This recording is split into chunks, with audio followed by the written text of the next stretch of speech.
오늘의 역사 시간입니다. 7월 20일. 오늘은 또 어떤 역사적 순간들이 있었을까요? 저희가 받은 자료들을 보니까요. 와, 정말 격동의 순간부터 인류의 유대한 도약까지 흥미로운 사건들이 많더라고요.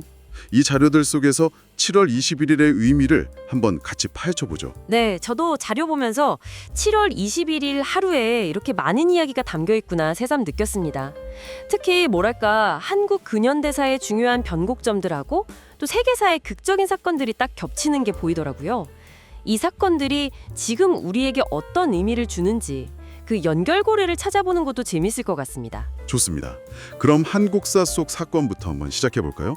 자료 중에 보니까 1894년 외교 문서들이 있는데 7월 20일 그 무렵에 일본 움직임이 갑자기 좀 긴박해져요. 동학농민혁명 때 전주화약 맺고 잠깐 숨 고르던 시기 아니었나요? 네, 맞아요. 바로 그 점이 중요합니다. 일본은 바로 그 시기를 이용해서 군대를 동원해요. 그래서 서울하고 인천을 장악하고 조선 정부에다가는 아주 강압적으로 내정 개혁을 요구하죠. 이게 뭐 단순한 압박 수준이 아니라 사실상 주권을 침탈하려는 의도가 명백했고요. 결국 이게 청일 전쟁으로 바로 이어지면서 조선의 운명을 아주 어렵게 만든 결정적인 계기가 됩니다. 동학농민군의 2차 봉기도 바로 이런 외세의 침략에 맞선 저항이었던 거고요. 아, 그 시점이군요. 그리고 또 6.25 전쟁 자료 중에도 눈에 띄는 기록이 있었어요.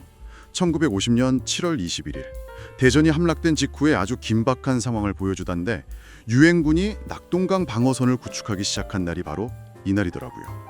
이야, 그야말로 최후의 보루를 쌓기 시작한 그 순간이네요. 네, 그렇습니다. 북한군의 그 파죽지세를 막기 위한 정말 마지막 희망이었죠. 만약에 이 낙동강 방어선이 없었다면 전쟁의 양상은 완전히 달라졌을지도 모릅니다. 이게 이후에 인천 상륙작전 성공의 발판이 됐다는 점에서 한반도의 지정학적 중요성도 보여주고 또 그 절체절명의 위기를 극복하려는 노력을 보여주는 그런 상징적인 사건이라고 할 수 있습니다. 보내주신 그 전선 상황 보고서 보면 당시 절박함이 그대로 느껴지더군요. 네네, 저도 보면서 참 가슴이 답답해지더라고요. 그리고 시간은 흘러서 1987년 7월 21일입니다. 6월 항쟁 이후에 민주화 열기가 아주 뜨거웠던 시기잖아요. 보내주신 당시 신문 기사들을 보니까 이날 현대자동차, 대우조선 같은 전국의 주요 사업장에서 노동자들의 목소리가 막 터져 나왔어요. 맞습니다. 6.29 선언으로 정치적 민주화 요구는 어느 정도 받아들여졌지만 사회 전반의 어떤 민주적 개혁, 특히 노동권 신장에 대한 열망은 계속 터져 나왔던 거죠. 이때 노동자 대투쟁은 단순히 임금 인상 요구를 넘어서서 노동조합 활동 보장 같은 아주 기본적인 권리를 위한 싸움이었고요. 이후 한국 사회의 노사 관계나 민주주의 발전에 정말 큰 영향을 미쳤습니다. 시민사회의 지지도 함께 결합된 아주 중요한 움직임이었죠. 그렇군요. 정말 중요한 변곡점들이 많았네요. 자, 이제 시야를 좀 더 넓혀서 세계사로 가볼까요?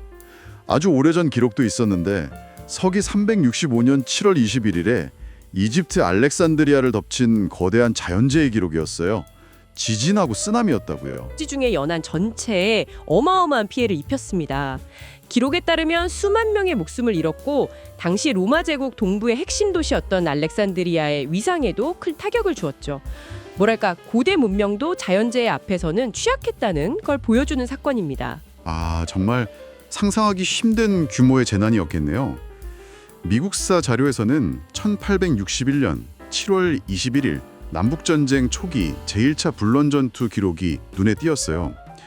양쪽 다 전쟁이 금방 끝날 거라고 생각했는데 이 전투가 그 예상을 완전히 뒤엎었다면서요? 네, 정확합니다. 많은 사람들, 특히 북부에서는 아주 쉽게 이길 거라고 생각했는데 현실은 달랐죠. 양측 모두 사실 전쟁 준비가 부족했고 군인들도 미숙했어요. 이 전투에서 남북군이 승리하면서 전쟁이 생각보다 훨씬 길고 참혹해질 거라는 걸 예고했습니다. 미국의 분열이 얼마나 심각한지를 본격적으로 알린 전투였죠. 네, 그리고 아마 7월 21일의 가장 극적인 순간 중 하나일 것 같은데요. 보내주신 아폴로 11호 관련 기록들, 영상이나 사진들도 있었는데 1969년 바로 이날 인류 최초로 달에 발을 디뎠던 우주비행사들이 달 표면 탐사를 마치고 지구로 돌아오기 시작한 순간이 담겨 있더라고요. 아, 네, 바로 그날입니다. 닐 암스트롱하고 버즈 올드린이 달 탐사 임무를 성공적으로 마치고 이글 착륙선으로 다시 달 궤도선으로 올라온 날이죠. 이건 뭐 냉전 시대 미국과 소련의 치열했던 우주 경쟁의 정점을 찍은 사건이고요. 동시에 그 불가능해 보였던 목표를 향한 인류의 도전 정신, 그리고 과학 기술의 정말 경이로운 성취를 보여줍니다. 전 세계가 정말 숨죽이고 지켜본 그런 역사적인 순간이었죠. 와, 정말 한 날짜 안에 이렇게 다양한 역사가 압축되어 있네요. 오늘 보내주신 자료들 덕분에 혁명과 전쟁, 또 민주화 투쟁 같은 인간 사회의 갈등부터 시작해서 거대한 자연재해, 그리고 저 우주를 향한 도약까지 정말 다채롭게 살펴볼 수 있었습니다. 네, 이렇게 특정 날짜를 딱 잡아서 여러 시대와 지역의 사건들을 쭉 엮어보면요. 역사의 여러 다른 모습들, 그리고 그 사건들 사이에 우리가 생각지 못했던 연결고리 같은 게 보이기도 합니다. 어떤 비극적인 사건이 오히려 새로운 변화의 계기가 되기도 하고, 또 한 시대의 눈부신 성취가 다음 세대에게는 또 다른 숙제를 남기기도 하고요. 그런 거죠. 네, 그렇네요. 오늘 함께 살펴본 이 7월 21일의 기록들처럼 어쩌면 우리가 지금 살아가고 있는 이 하루하루도 미래에는 또 어떤 의미로 해석될까요? 이 질문을 한번 던져보면서 오늘 탐구는 여기서 마무리하겠습니다.